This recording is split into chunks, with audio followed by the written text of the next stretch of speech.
Donc j'ai commencé à travailler très jeune et j'ai été pris un peu donc, dans ce mouvement de l'entrepreneuriat. C'est ce que j'ai toujours voulu faire. J'avais 14 ans, je savais déjà que j'allais faire quelque chose là-dedans. J'ai toujours voulu entreprendre, ouais. Okay. Je crois que j'ai commencé à entreprendre à l'âge de 5 ans. Qu'est-ce qu'on peut te souhaiter pour la suite ? Bon courage. On écoute toutes les deux, tu vas voir, ça va être une discussion. Je le prends comme ça, vraiment. Mais oui, parce qu'en plus, c'est vrai qu'on se connaît pas. Donc comme ça, tu vas vraiment me raconter qui tu es et ce que tu fais. Et ben, si tu veux bien te présenter, s'il te plaît. Alors, je m'appelle Marie Casamart, j'ai 27 ans. Je suis originaire de Sarola-Carcopine et de Coutoli du côté de ma mère. J'ai une société voilà, qui est essentiellement sur le secteur de la restauration. Et je suis en train aussi de monter donc, une nouvelle société qui va se situer plutôt secteur agricole et restauration. Ton parcours, du coup ? Alors, mon parcours assez atypique parce que j'ai commencé mes études j'ai fait un bac pro commerce. Pendant mes études, donc, je travaillais. Mon père a une entreprise agricole, une exploitation agricole, et je m'occupais, moi, en fait, de la production et de la commercialisation des produits. Donc, j'ai commencé à travailler très jeune. Et par la suite, j'ai fait donc un BTS négociation relations clients, toujours en alternance donc dans l'entreprise familiale. Et j'ai décidé donc par la suite de monter à Corté. Okay. Donc j'ai commencé par la licence entrepreneuriale avec donc Nathalie Lamaitre. De là donc je suis rentrée. Déjà vu dans Capsule, du coup. Exactement. De là donc je suis rentrée donc au pôle Pépite avec Alexandra Pagne et toute l'équipe. Et j'ai été pris un peu donc, dans ce mouvement de l'entrepreneuriat.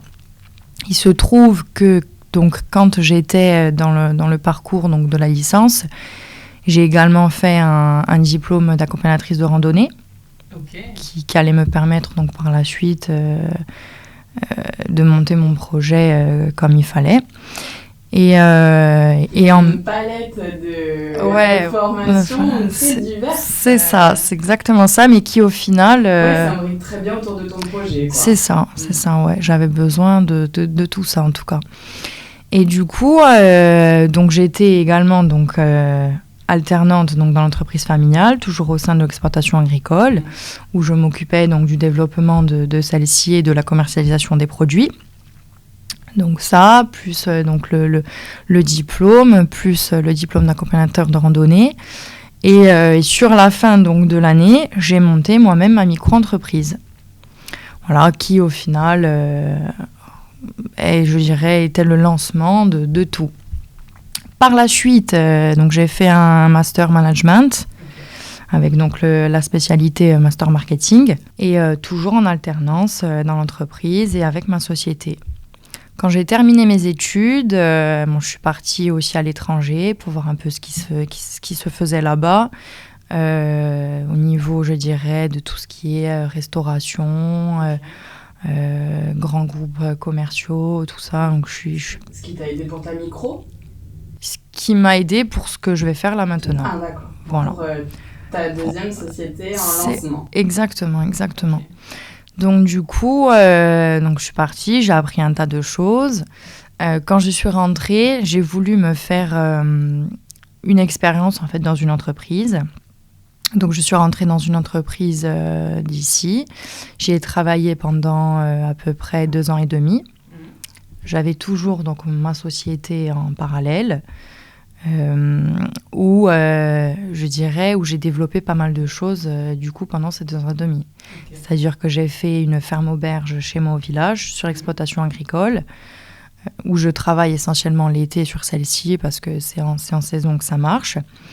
Avec donc tout ce qui est randonnée, visite d'exploitation de notre exploitation et aussi des exploitations attenantes. Vu qu'on est situé en dessous du Monte Gozzi, donc on a tout ce qui est en fait randonnée du Montegozzi avec les randonnées d'exploitation. Et après, en fait, moi, ça me permet de rassembler les clients, de les faire manger chez moi et de leur faire découvrir nos produits. Incroyable. Ouais. C'est fou comme expérience, ça. C'est assez... Ça, en tout cas, ça plaît énormément. Ouais. Et du coup, ça m'a permis de rentrer un peu dans de l'agrotourisme. C'est ce que j'ai toujours voulu faire. J'avais 14 ans, je savais déjà que j'allais faire quelque chose là-dedans. Donc après, j'ai réussi donc à me dépatouiller, à faire donc tout ce qui est dossier de subvention, tout ça. Donc j'ai fait un atelier. Là, j'ai refait du moins un atelier. Là, je suis en train de récupérer des terrains, d'acheter des terrains donc, qui sont attenants à mon exploitation pour pouvoir donc continuer et faire donc de l'hébergement avec des trucs un peu atypiques. Une expérience en fait vraiment complète. C'est ça, c'est exactement ça. Ouais. Et vu que j'ai eu l'opportunité de prendre un terrain qui est situé entre Baleone et Mezzavi, donc qui est bien situé en bordure de route et tout ça, je vais faire donc la même chose que je fais au village, mais situé en zone industrielle, pouvoir toucher un maximum de clients. Donc j'aurai en fait, je dirais, mon entreprise, je dirais, sur la saison, du côté de l'agrotourisme. Et après, sur l'année, je travaillerai à plein temps sur le même projet. Tu as toujours voulu entreprendre comme ça ? J'ai toujours voulu entreprendre, oui. Okay. Je crois que j'ai commencé à entreprendre à l'âge de 5 ans, je pense. Ouais. Raconte-nous. Je m'en souviens que c'est vrai que très jeune, 5 ou 6 ans. Tu créais des projets, quoi. Ouais, je créais des projets. J'avais toujours des idées, en fait. Et je m'en souviens que très jeune, j'allais donc dans le jardin de ma famille. Je récupérais donc des légumes, des tomates, des courgettes, tout ça. Et je me mettais en bordure de route. Je stoppais les voitures. Et je faisais arrêter des fois c'était des touristes, des fois c'était des gens du village, et je les faisais s'arrêter, je leur vendais les produits. Après ça a commencé comme ça parce que forcément c'est pour rigoler parce qu'on est petit. Après on grandit un peu et on se dit mais autant on va y gagner quelque chose, donc ça devient est-ce qu'on ferait pas des canistrés, est-ce qu'on les revendrait pas? Mais pareil, je devais avoir peut-être 9-10 ans. Ouais. Ah oui. Donc, très jeune encore. Très jeune, ouais. J'allais sur les champs de foire, je prenais donc des stands et j'ai commencé un peu à faire comme ça. Incroyable. Ouais. Ça m'a toujours plu, je dirais, de créer, de faire des choses. C'est vraiment... Je pense que c'est plus par passion même que par... bien sûr, après, quand on gagne sa vie, c'est forcément, c'est le but, je dirais. Mais en tout cas, quand on est jeune, on n'est pas là-dedans. On est plus dans le truc qu'il faut créer, que ça nous plaise et que si ça marche, on est content, quoi. On n'est pas... En tout cas, moi, j'avais pas le calcul, pas du tout. J'étais pas du tout dans un calcul de bénéfices. C'est venu après. C'est venu jeune, parce que très vite... Moi, j'avais 14-15 ans, j'avais mes amis qui sortaient, qui passaient, qui venaient. Et moi, je travaillais parce que je savais que, en travaillant, j'allais gagner tant. Et de ça, après, j'allais faire ça. Et, voilà. Et après, ça a continué comme ça. 18-19 ans, pareil, je travaillais. Donc, j'ai commencé à acheter du patrimoine, pouvoir après faire de la location, pour pouvoir gagner ma vie aussi là-dedans. Racheter des terrains. Pouvoir très entrepreneuse. Ouais. On essaye. Tu es seule à faire tout ça ? Je suis seule à faire tout ça. Après, c'est vrai que je bénéficie quand même d'aide. Du moins, si je demande de l'aide, je sais que j'en ai. Ok. Voilà. De la part de ta famille ? De la part de ma famille, ouais. Okay. Faut pas trop leur en demander parce qu'ils sont très pris aussi. Mais c'est vrai que quand j'ai eu besoin, ils ont toujours été là. C'est quoi tes perspectives d'avenir un peu ? Qu'est-ce que tu aimerais faire ? Je pense que j'ai un projet de vie. Je sais que je vais finir sur mon exploitation agricole avec ma ferme pédagogique, mon restaurant et mes hébergements un peu atypiques, que je vais commencer à lancer. Mais ça, je pense que ça va être ma fin de carrière. Okay. Ça se fait progressivement. Voilà. Je pense qu'entre le moment, entre ces prochaines années, en fait, ces 3 à 5 ans à venir, et le moment où je vais finir justement dans mes casiers dans pierre avec ma ferme pédagogique, mes enfants, mes animaux et tout ça, je pense que je vais faire quelque chose de complètement différent qui m'attire aussi énormément.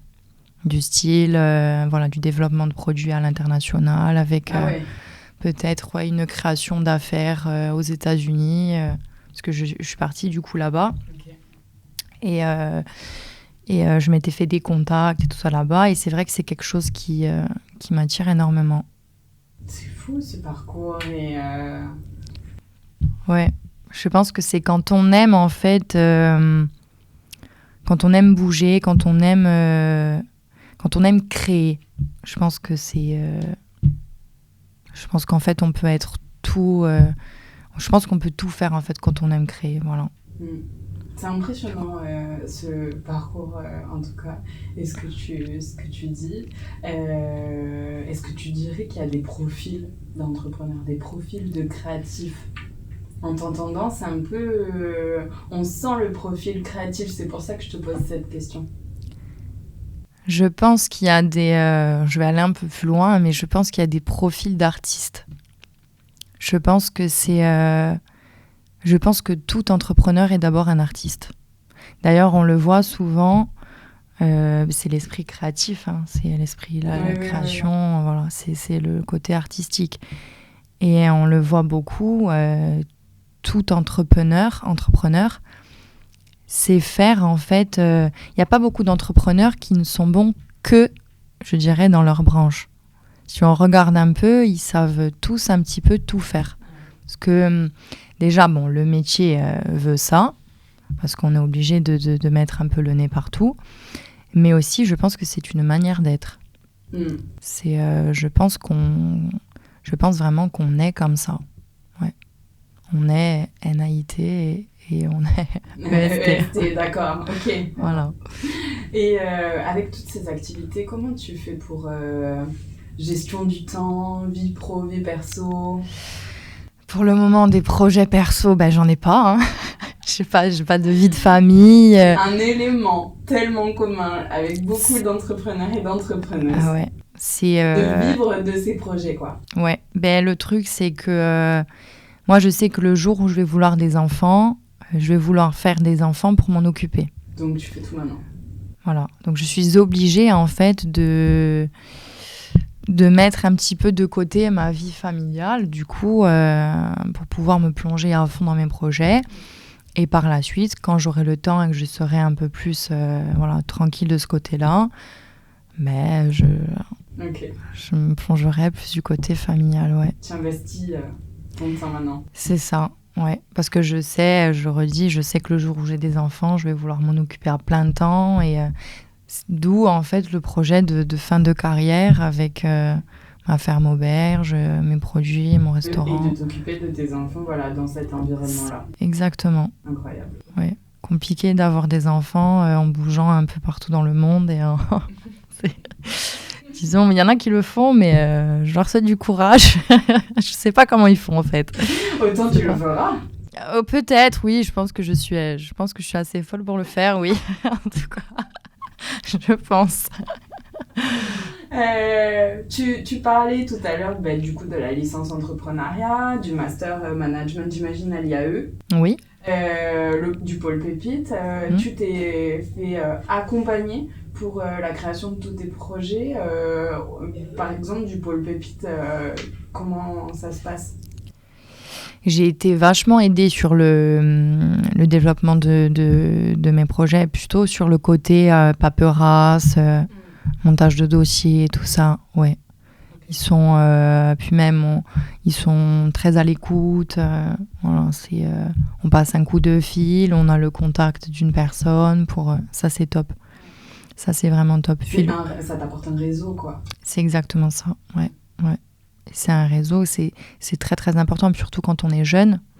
On ne connaît pas forcément, ou alors on va connaître de par notre famille, mais si on on est dans un milieu complètement différent, ben forcément on se retrouve, quand on a 18-19 ans, on n'a pas vraiment de connaissances. C'est même plus tard, quand on arrive sur la trentaine et que du coup, ben, on a eu une expérience, voilà. Sinon, à 18-19 ans, puis même pour tout le reste, quand on veut faire des dossiers financiers, des montages de dossiers, des dossiers de prêt, tout ça, ça nous paraît... c'est énorme hein, pour nous. Hein. Alors que maintenant... Qu'est-ce qu'on peut te souhaiter pour la suite ? Bon courage. Et peut-être des boîtes de somnifères, je pense aussi. Ah oui, d'accord. Tu dors pas. Ah non, je dors pas. Le cerveau, il travaille tout le temps. Ça, c'est horrible. Je pense que c'est le côté... Je pense que tout entrepreneur, du moins... Négatif. Ah ouais, c'est le côté négatif et surtout le point commun qu'on a tous. Ouais.